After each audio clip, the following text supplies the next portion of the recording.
I have today Keith Garde of PKA Management. He's got quite a story to tell. And the first thing I'd like to ask you, Keith, is about those records on the back and where they came from and a little bit about your backstory on that. Could you tell us about that? Sure, sure. Hi, Mike. Good to be with you today.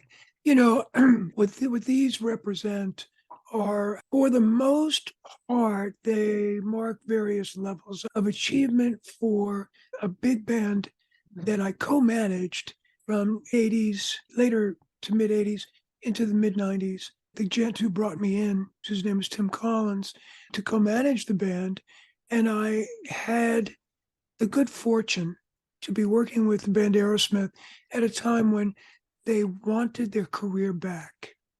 They were highly motivated. And so I'd love to say, well, I did this, I did all that. These are, awards that I won because I'm so special. The truth of the matter is that in the record business, which is what it was then, a hit made everybody associated with it look really smart. And I have to tell you, Aerosmith made me look really, really smart. So, and so those are marks of various levels of achievement, both record sales, music video sales, some of the videos, long form, MTV, VH1 promotional videos, some I directed and produced, some I oversaw, all I collaborated with in the creation of working with the directors who were spectacular and a very creative group of guys in the band. And we would work on concepts for videos and argue over things and delight in others together. So they represent a pretty magnificent period of time in my life where I got to be exposed to business opportunities that people write about and have written about and will continue to write about, and working with some creative collaborators at each of them in film, in the literary world, in certainly the commercial world, at corporate world, on a global scale, being able to have those opportunities to operate on that level and work very closely with how the success of these projects really depended as much, if not more so, on the relationships of the people involved with making them happen than anything. Right. And that's where, with respect to my sense of where I have anything that approaches what I would call expertise, it's in the operational side of relationships that make businesses and creative ventures, and they're all creative, whatever industry, Mm-hmm. that really bring them to fruition and actually take them from that moment of launch to levels of very significant success. Fantastic. Oh, you have a global map up there. What was that about?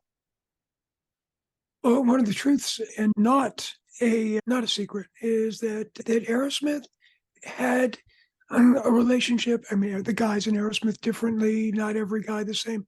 Had relationships with drugs that prevented them from traveling in a meaningful way across borders. Customs agents weren't too happy about you bringing drugs into their country, and so, and in a real way, their success in America in the late 70s, they were playing to 70, 80, 90,000 people in a show, owing largely to, well, certainly their creative achievements and the fact that they toured incessantly back and forth and back and forth and back and forth and everywhere in between in the United States. What that represents, what that map and that plaque represents, is when the band were in a place where they had gotten clean and sober, and they had a real renewal in what they were creating in 1986, 87, 88, and we began touring internationally. What that represents is a level of achievement as recognized by the various, in the United States, it's the RIAA, the Recording Industry Association of America. And so right. So it's their equivalents around the world representing record sales in all of those nations and territories.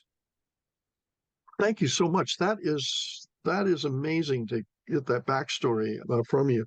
You have a firm you've had for years called PKA, and I understand it has like a double meaning. You had some fun with that, getting that established.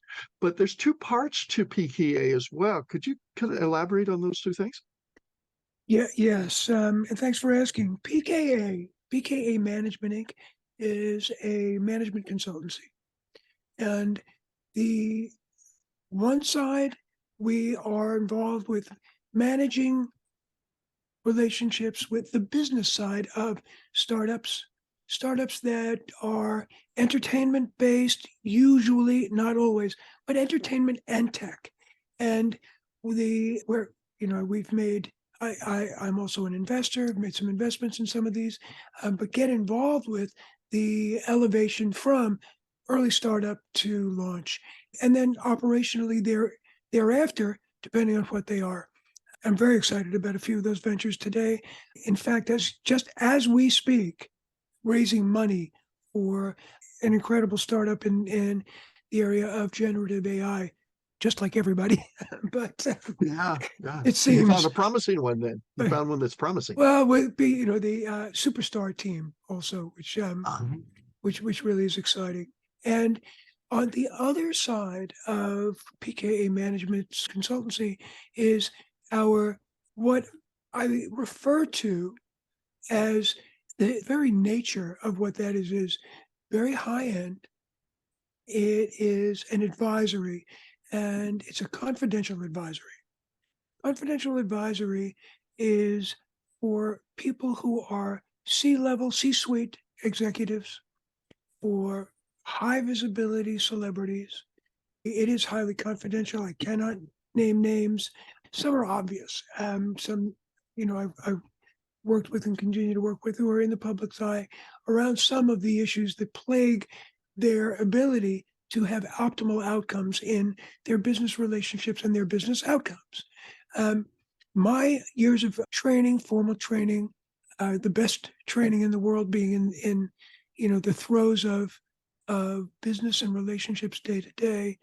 We work very closely around working with people who are either wanting to make some improvement in what it is that they feel as though can be better, to more extreme issues having to do with relationship issues, perhaps things related to childhood trauma and how that affects who we are as we step into professional roles at the highest levels, and how we are not in the best alignment with our sense of who we are, our purpose, our sense of purpose, how and the purpose of our businesses, and how we, as people who cast a long shadow over the organizations we run, how we can improve our relationships so that we really, really have better outcomes, both in terms of business, but in terms of how we feel at the end of a day and who we are. And that is, I love this work. The results that we have are more rewarding for me because at this stage of the game in my career, I think, well, what contribution can I make to the world within which I found myself? And I can't make the world a better place in some grand sweeping way, but if I work with leaders and influencers who affect the lives of thousands and tens of thousands of people, helping them to really improve the relationships that they have with who they are and personally, and how they operate in their relationships on a business level, I'm in a really important place. And so in today's parlance, it's the personal and business coach combined. right, Yeah. right. And I'm very excited about doing some expanding in that area, which is one of the reasons that we're having this conversation, is that I've never and don't do any marketing. It's all word of mouth, but I'm really leaning on an expansion of that high touch, highly personal side of the consultancy.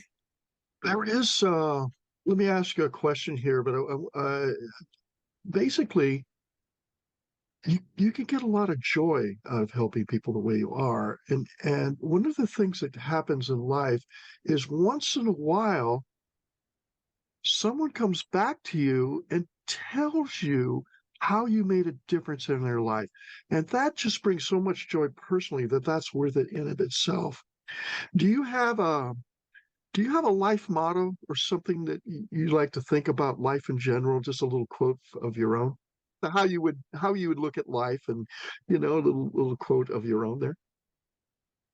You know, um, boy, Mike, there are so many, and typically for me, it's when they are case specific. So, in the, I mean, for me, something that I apply both to business and to the day-to-day reality of personal life, my personal life.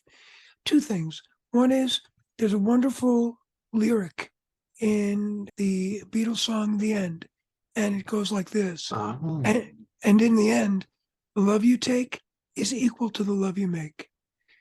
Now, beautiful. it's not every CEO I talk to who I can sit with and say, let's start with who are you? Where is your heart? But the truth is that the work that I do really comes through. We all can have a marvelous capacity for intellectual construct and dialogue and analysis, and it's lots of fun and can be really meaningful and is.